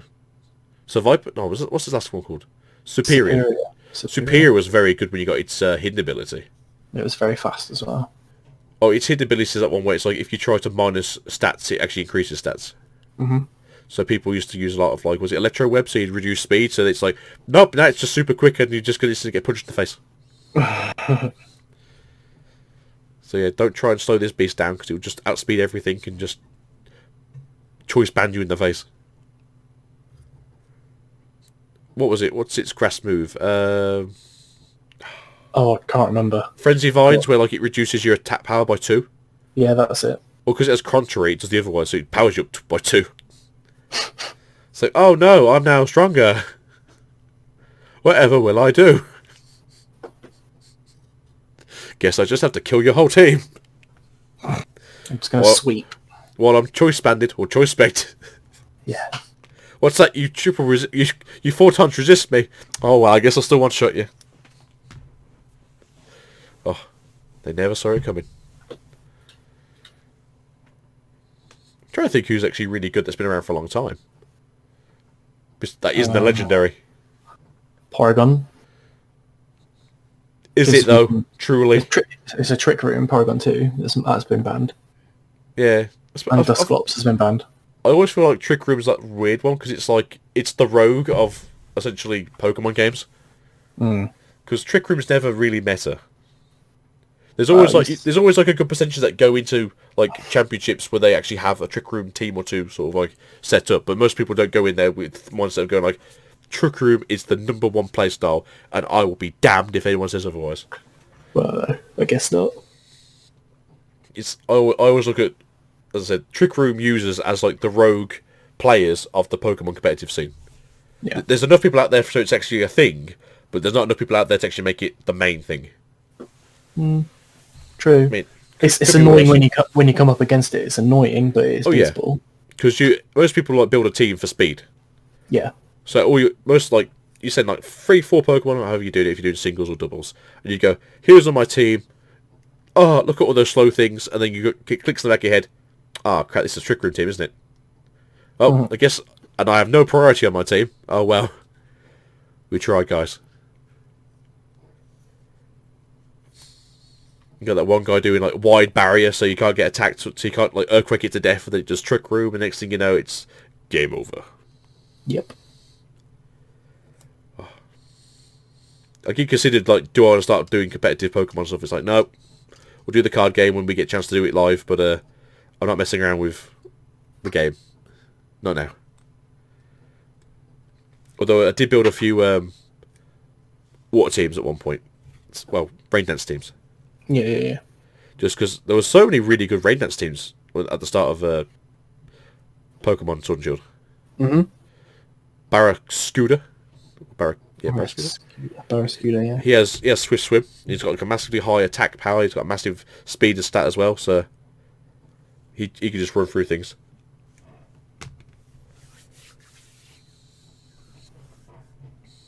Have you tried to actually climb the ladders? No. I don't have the patience. I did it a little bit on Sun and Moon. No, what's Sun and Moon? No, X and Y. So when it first came out, I did for like the first like 2 seasons. And I didn't like max out. I didn't do great, but I was like, I think it's like 500 points. And I think the best I got on one of those was like just over 1,000 points. It's not bad. It's not bad, especially when you get to the point where everyone's literally playing the same thing at the top of the ladder. It's like, yeah, I'll play against that Mewtwo and that Mew and that. It's like, hold on a minute, why is there like 6 legendaries here? Mm-hmm. Yeah, because that's the thing. Like, I don't know if the current ladder does the same thing, but in the old ladder for X and Y, you could take a full team of 6 legendaries and still like play like ranked. Great. Because their rank system wasn't really ranked. It was like, if you played around the 500, you're just playing with people, and then once you got higher and higher, you're playing essentially ranked because you like outscaled the other people. Yeah. But because they played like this weird like legendary ranked only system, it was very odd. But megas were around, so it wasn't so bad. So you just mega into something and just destroy them all, and then they all got like pissy faced. No, you can't kill my thing with your mega. That's not how legendary. It doesn't matter, kid. Shut up. You lost. Take it on the chin. What do you mean you could beat my Mewtwo? Well, because it's weak to darkness, and I kicked his ass, so... Sorry, my old friend.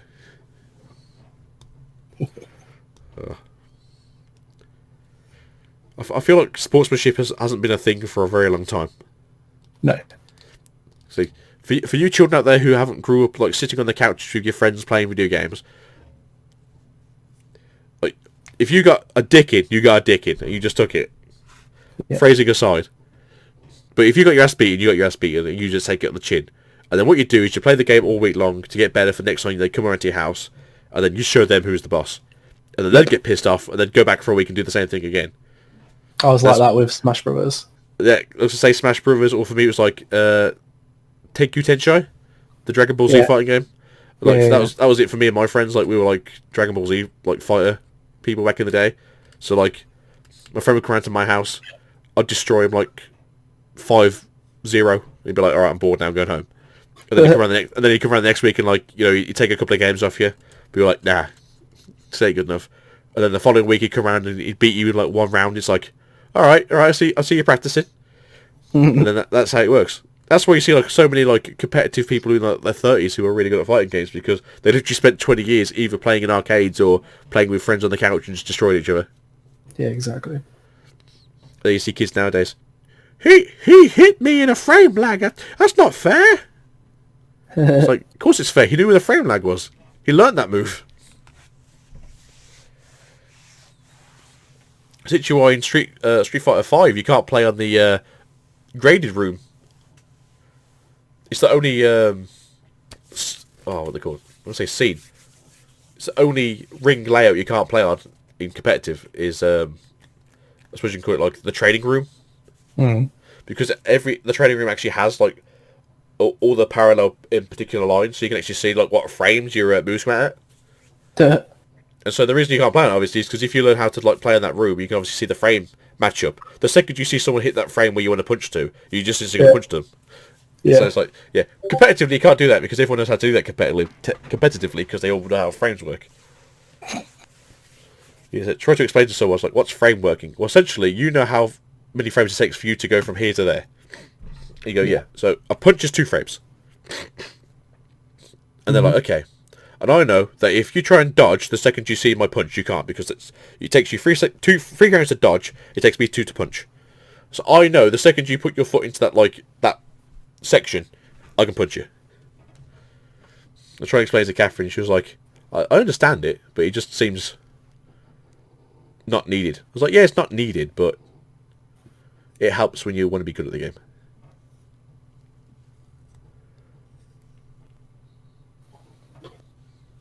Do you have any competitive experience of anything? Smash Brothers. You actually been to tournaments? Unofficial ones. Okay, well, in all fairness, the official ones aren't that good. No. What's that? You got to pay to get here, and we don't really technically invite you, and the first person to win out of all was it like 1,200 people is a gold controller. Made of real gold? No, just spray painted gold. Oh, okay. That's not really a competition prize money there, Nintendo. No. And then you look at Pokemon competitions, like, there's like millions of pounds worth of prizes. Smash Bros. There can only be one winner. True. But I was quite good at it, you know. Which Smash Bros? Because obviously there's been a few. Was you Melee? Melee? Yeah. Yes. I'm always going to be Melee. It might be Melee, but I'm always going to say Melee. Well, it's Melee because I'm not American. Yeah, they always say Melee. I always say Melee. Oh, okay. Because they're like, you have to pronounce it this way. It's like, no, it's Melee. But yes, that one. And I could play as any character. Oh, okay. I used to tell my opponent to choose my character for me, and I would beat them. That's pretty good. It's only good if you can beat them though. It's not like, oh yeah, play this one, then you just get your ass beaten. It's like, oh man. We yeah, because like some of the friends I went to school with, because I was at school all the time, How dare they were quite good at the game as well. And they'd be like, oh, who are we going to play as today? I'm like, well, you tell me who you want me to play as, and I'll beat you as them. And they'd always pick somebody like PK Fire. And because Pichu's obviously very weak, but he's so fast. He's super fast and he's short, so a lot of people hit over him. It's like, oh well. And then they realised that quite quickly, so then they started pick characters that they thought I didn't like Peach. Whereas Peach is probably Peach is OP. She's one of the strongest characters. Yeah, she's super OP. It's like, yeah, play Peach and she's a girl. It's like, should have said that. She's pretty damn good. And then I went through a phase of doing like the smash the targets really fast. I was doing that. I had a joint world record on one of them as well. Nice. Which I think got beaten eventually, but I was. There's always someone faster. There's always someone faster. I've still got my game save as well. I've still got it somewhere. I'll find it just to prove that I had world record, I swear. It would be long gone by now, trust me. Yeah, I always like it when you get like day one, you get a chance to play it a bit before everyone else does. And you set the world record. It's like, beat this, and it's like, took you 15 minutes to do it. Yeah. Took you 50 minutes to do like a 4-second achievement. Yeah, but I got the first one. Like the young Link one was probably the best one because you used to just bounce the boomerang around the arena and like get all the targets. And because he was one of the few characters that could wall jump as well. That was quite cool. So the only character I never liked playing of was Samus. I always found her to be really weak. Oh no, she was incredibly strong. I personally found it to be quite weak. And that's sad. First thing you do when the game starts is you charge the gun. That's the first thing you do. You don't literally do nothing but charge gun and keep a full charged gun in your ammo, and so you can just tap B and just knock them off the arena when you want to. And then Mega Man came out. It's like, no, just tap it. Let me shoot these lemons at you. Zero Suit Samus was quite good as well. She can grapple that one, can't she? But one of my friends always used to play as Samus, so I never really played as her. So I'm pretty sure everyone hates Jigglypuff and Kirby. Only because they're annoying. Yeah. Oh, was that Not Kirby? because they're No? weak. No, not because they're weak, just because they're annoying. What was that? You mean I can't knock you off the arena? Oh, okay. Oh, well, I'm going to put you in a mouth and I'm going to jump off the arena and spit you out, and then I'm going to fly back. That's fair. And Jigglypuff had that really OP move where, is it rollout he used? Yeah. Yeah, good luck. Back in the day when Ganondorf was still actually OP. Yep. Yeah, and then people using like Roy and just like spamming his sword, his charge B, and Marth as well. So they're back in Smash Ultimate, aren't they? Yes, I think so. This is the only Smash game I haven't played ever. Rephrase that. I brought it for the Wii U. I brought it for the 3DS. Never bothered to get it for the Switch. So I've not played any of the newer characters. It's like, ugh. But I was very happy when I saw Cloud. When I saw Cloud was going to be announced, I was like, this is it. This is it. This is the day I've been dreaming for. Final Fantasy 17 on a Nintendo. Sorry, Final Fantasy 7 on the Nintendo console. Yes, please. Well, I played Brawl, but not very much of it. I wasn't that keen. I didn't play much of the first game because I could only play it at a friend's house. Yeah. I played Melee. Melee was the second one, right? I played a lot of Melee. I played Brawl, which was the Wii version, right? Yep. Then I played quite a bit of the latest Smash, which I think is just Smash, right? Smash. It's not the ultimate version. But yeah, I've enjoyed the games. I think I just enjoy a lot of Nintendo things, in all fairness. Yeah. Although I'm really looking forward to the new Guilty Gear when it comes out. Guilty Gear. I can't play any Guilty Gear games. I've tried. It's like I've got like 2 left hands. I can't play it, but the new one looks really good.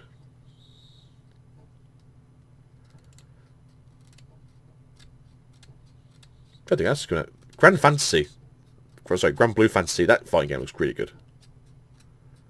I've not seen that one. There's a new character coming out. He's oh so delicious, baby.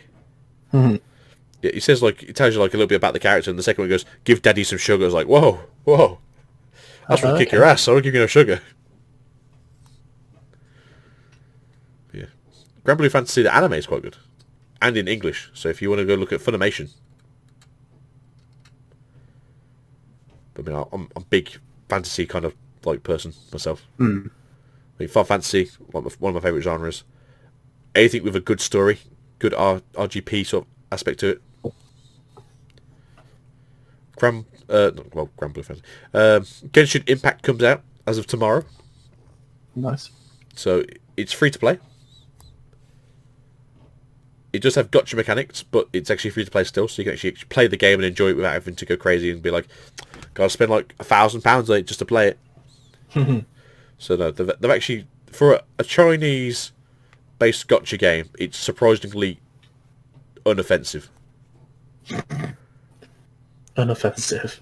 Well, if you look at like how a lot of gotcha games are, especially the Chinese ones, it's like, oh, you've beat level 2. Well, if you want to play any more now, you have to spend like 50 quid just to be able to get like the next character, so you can actually beat the next stage.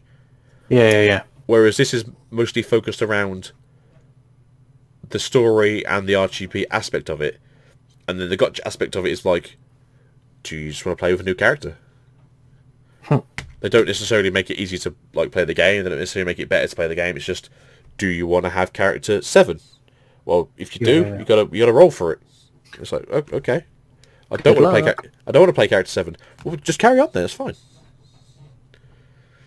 It's like, cool. I'll just carry on playing the game. I'll get as far as I can in the story, and then when I'm bored of all these people that I've leveled to max level, I'll maybe consider throwing a roll in to see if I can get character number 7. But they give you every month. They give you something like, I think it's like at least 10 free rolls. So it's not terrible. Like, they actually give you ways of getting things for free. It's not like, get into the game, here's like your first character, good luck, sailor. Oh yeah. Yeah, so they give you at least 3 characters for free. And then depending on when you start the game, depends what character you can also get for free. Fair. So you got your main character, which is the Traveller, which is who you are, so you can pick either boy or girl. There's literally no difference between boy or girl. And then you always get like the same 3 characters. So you always get, oh god, I can't forget names. You always get Lisa, which is a support. You always get Kyla, who is a fighter, and then you always get Amber. So you always get those 3 characters, so you can have a party. Fair. And then if you start playing from like this week, you get Barbara, who is like the best healer in the game. But only if you get to rank 20 before like the first patch, which is going to be like 2 or 3 weeks away. Which is about 15 hours of grinding, apparently. So doable by most people as long as they actually turn the game on.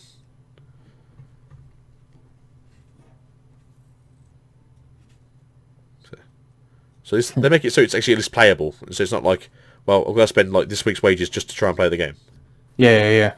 So at least they keep interest that way. And since it's kind of like a live service gotcha game, I presume they'll bring in more characters down the line, and they won't be like obtainable for free for a while. So those will be the ones you have to actually start going like, well, I really want the big titty one, so I need to like throw some money at it. Yeah, I was watching it with Catherine the other day, and like I was watching some like random YouTube, and he was like, "Look at all these waifu babes." It's like they were like schoolgirls, like infant schoolgirls, man. What's wrong with you? There's too many weebs on the internet. There's so many weebs on the internet. I was looking at them. I said, like, the only thing I can really sort of say is, like, they've all got like big hips and like chunky thighs, but none of them are top heavy. And I'm definitely a top heavy kind of guy.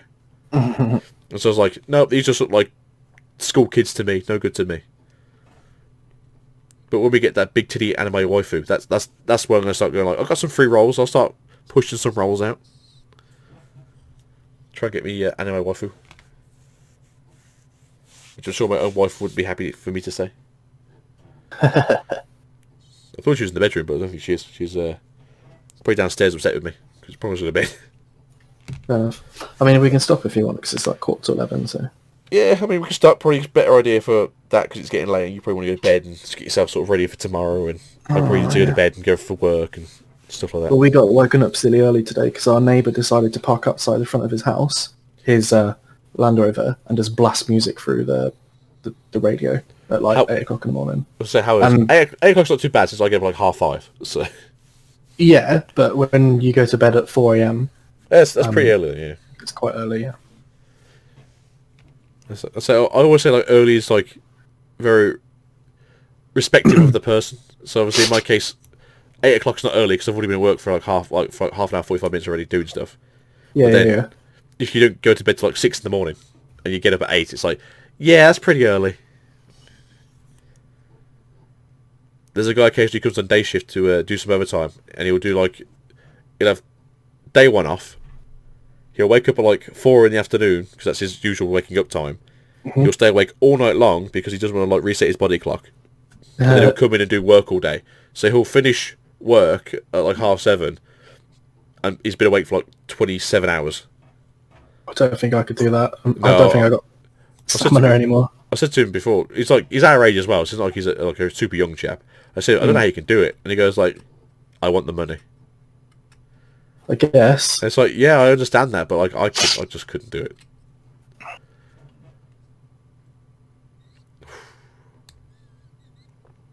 Right, it starts talking about money then. So thank you for joining me, Graham. It's no problem. Would you be coming around for a third time, maybe? I'm always happy to do it, if work pending, obviously. Work pending, obviously. Hopefully, we'll do it something more close to the time or after maybe Vivid Voltage to give you a break from coming on. Yeah, I'm going to be ordering Vivid Voltage, so... Let me rest those laurels for you. So the plan was, for me and Mr. Swiftly, was the 100 subscribers was going to be like a little chat show. Like I might go live and just do like a hey, like come in, just talk to us and see what we can do. But I don't think that's going to be much of an interesting thing because whenever I ask, like, give me your questions, no one ever replies.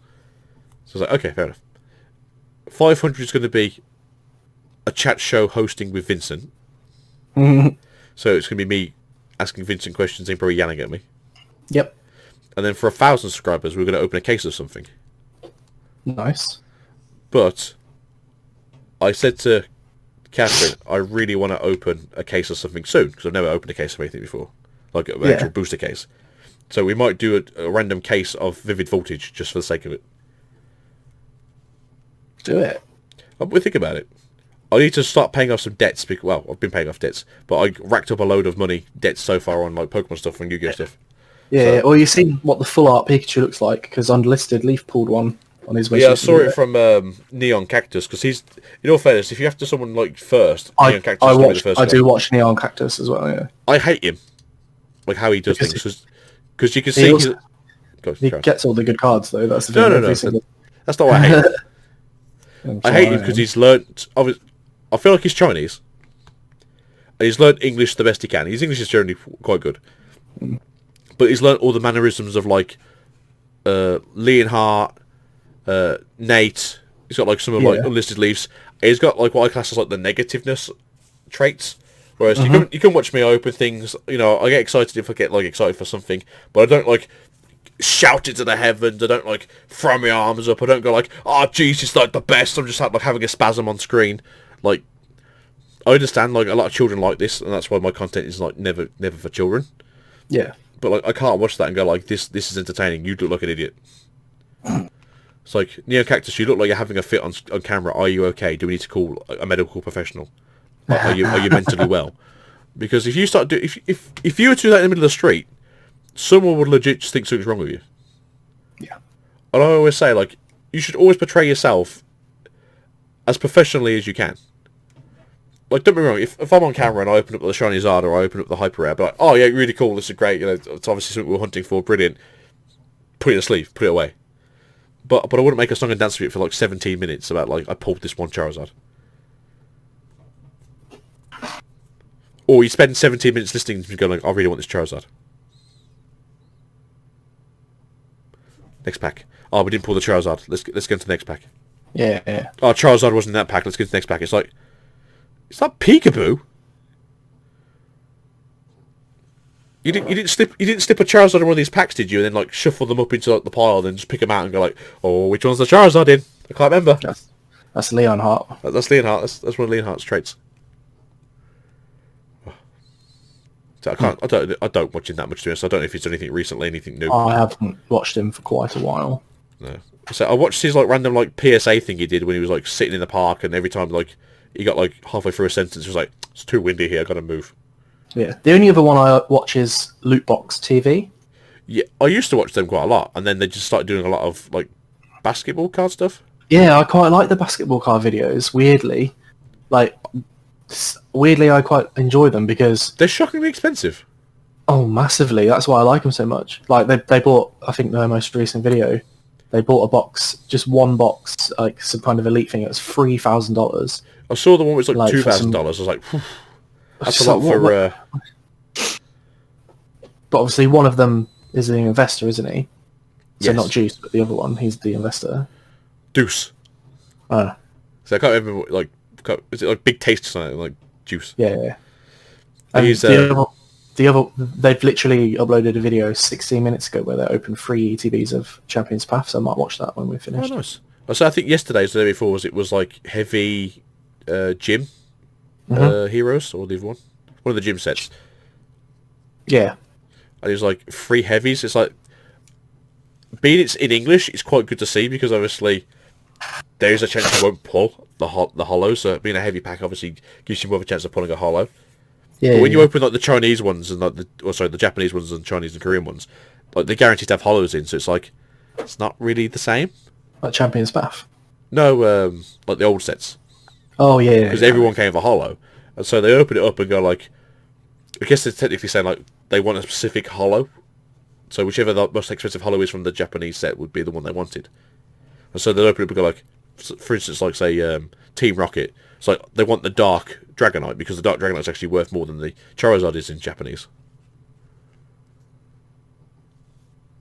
And then you want it with like the nice swirl placement as well. So the whole thing for like the Japanese version, it's like they like Charizards, don't get me wrong, but a nice like central swirl on a Dragonite card is in a PSA 10 is worth like nearly double that the price of like a Charizard. Yeah, exactly. It's like, yeah, I can understand then why you want to pull that card because it's actually worth money, especially when you're paying like $150 like dollars per pack.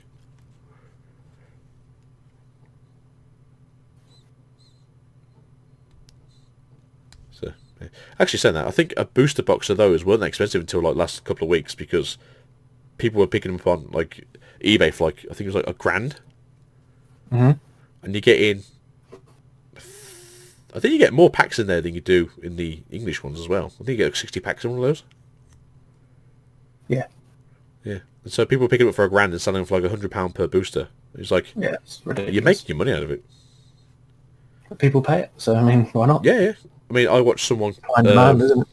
So I used to watch someone when I was off work because like, me and Catherine used to work opposite shifts before she was furloughed.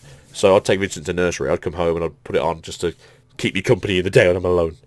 And I'd watch someone like his main thing for me was he's the game economist and he used to do a lot of Monsters of the World stuff.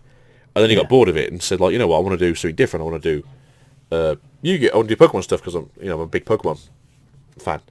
And he made his own Pokemon channel, Card Economist.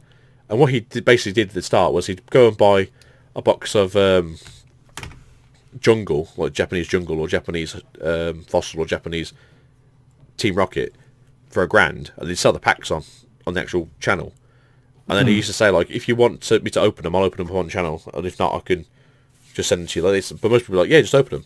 So for he used to start off like the first like 5 packs would cost like $60, and then the next 5 packs would cost like $70, and then they'd work out basically what cards hadn't been pulled the most yet. If, like, say it was a Rocket set, you'd only pulled like 1 Charizard, you'd only pulled like 1 Dragonite, and there was like 10 packs left.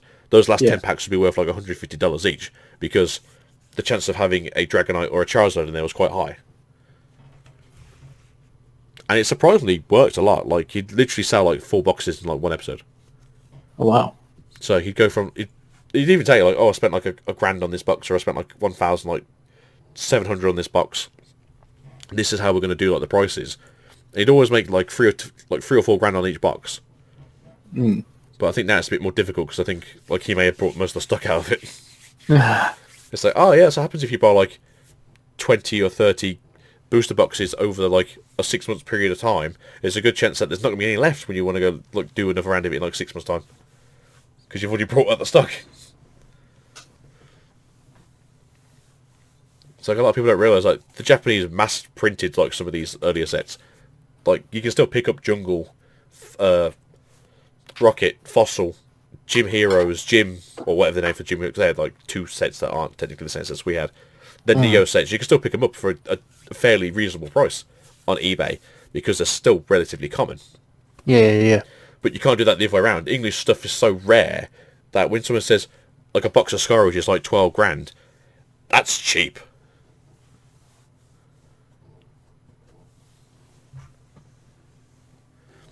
I have a feeling I was meant to end this episode and then we start talking about cards and stuff.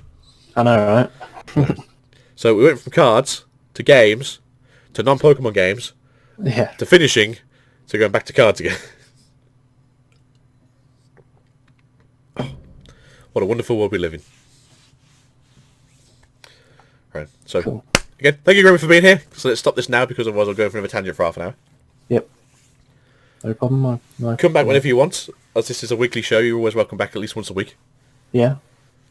So until then, peace out. See you guys next time, and please thank Griffin for being here again, as he was here on short notice, as no one loves me anymore. So there we go. See you guys. Goodbye.